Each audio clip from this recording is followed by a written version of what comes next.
Kia ora. Something different today. Got a couple of packages arrived in, and this is undoubtedly stuff for the gaming table. So let's have a look what we got. I was going to use a razor blade, but I thought gushing blood isn't how I want to make my name on social media. First thing we have in here, router bits. These are awesome. This means we can make the player trays, which I'm currently working on a name for.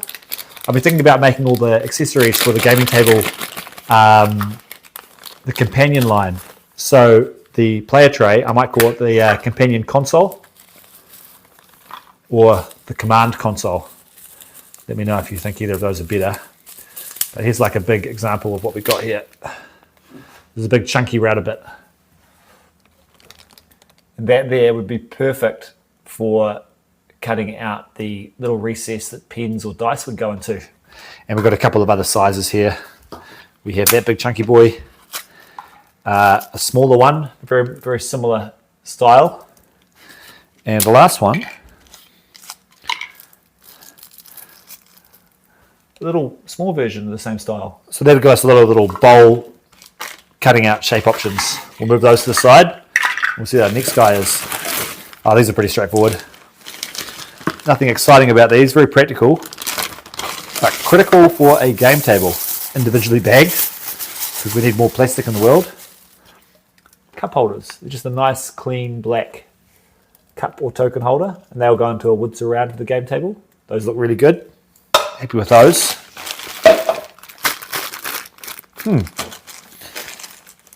What's in this one? Yeah, some of the bags are resealable, which means I can use them again.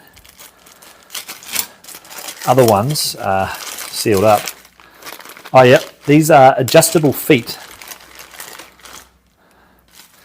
So that's one part of the adjustable foot. And that is, we put them on the table legs. Just so if you don't have a level floor, you can level the table up to get it perfectly level. So you don't have one leg which is off level. And they pair up with these little bits here. It's a bit hard to see with my dark colored t-shirt on, but there we go. Bunch of those. Those will be recessed into the bottom of the table legs, so you'll never see them. But if you need to use them, they're always there. These will be magnets. These are heavy, I can tell already they're magnets. And these are these strong packs of magnets that we don't make in New Zealand. There you see, piles and piles of magnets.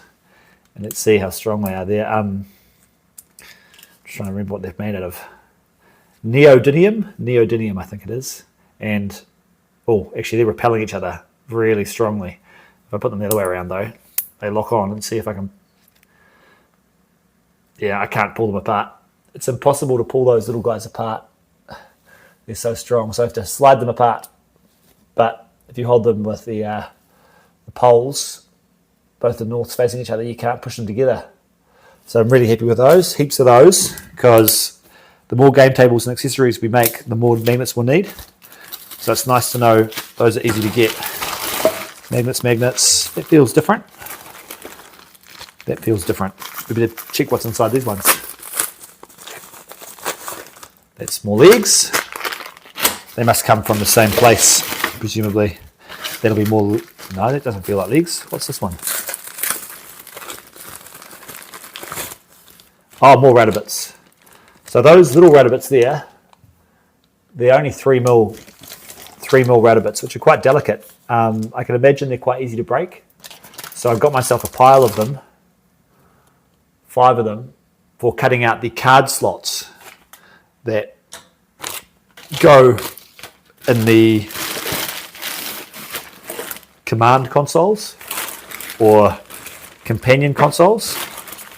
And here is a really nice router bit. Lots of router bits. Because we're going to be reproducing the same designs quite a lot with these tables, we're going to need... Oh, it's too hard to see in the box. Let's take it out. It's got a little bearing at the bottom, and that allows you to copy a template. And you can see it's got a spiral cut a bit, so that should reduce the tear out. So you should get really nice cuts in the hardwoods we're going to be using for these tables. Put that over there. Cup holders. Right, all sorts of stuff. Bag 2. This is from a different supplier.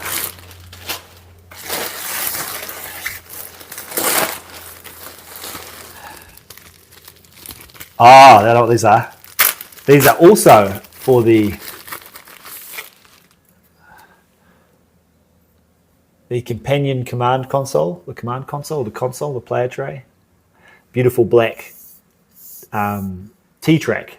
And I had to go with black. You could get plain colours. These are a little bit more expensive, but you've got to go black, don't you? I've got heaps of those because they're going to have 1 or 2. I think I'm going to use 1 in each of the consoles so that you can rotate it as well as move it in and out from the tabletop because that secures onto the track. I'm just trying to... Yeah, this will be it. This is what they secure onto the track with, and you understand how it's going to rotate when I show you this in a second. These are the T-bolts that hopefully, assuming I've ordered correctly, will fit in with them. And I've tried to keep everything black so it looks tidy and clean and nice. And if everything's worked out correctly, let's see. Yes, slots in there. That guy there should secure on there. Yep. And now, will that rotate? Yes, it will, because the whole, here we go. So if you imagine this is in the bottom of the player tray, I'll just grab the sample from somewhere, from over here.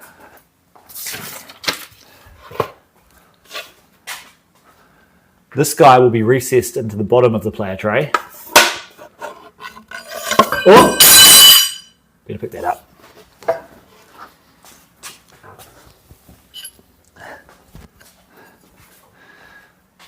As long as you don't leave it unsecured, it'll recess into the bottom of the player tray. Let's just do it this so I don't damage anything. So you got the player tray. That track will be recessed in using one of my new router bits that we just got. And you'll be able to slide it back and forth. Back and forth. This is on the underside. Back and forth. And when you've found how far into the table you want it, you can either have it overhanging the playing surface or overhanging yourself. You can lock it down. But seeing as we've only got one lockdown method, this is also a pivot point. So you'll be able to rotate it around that pivot point. So you can angle it away from another player if you want to have your cards facing a different direction or if you prefer to have it on a tilt. So it just gives you that extra versatility. And yeah, that's all the stuff that's arrived. So I better do a stock take, but it looks like everything's here and it all looks good. So thanks for going on a little journey of opening with me. Maybe I have to start an opening channel where I just open packages. Anyway, have a good day. Mā te wā.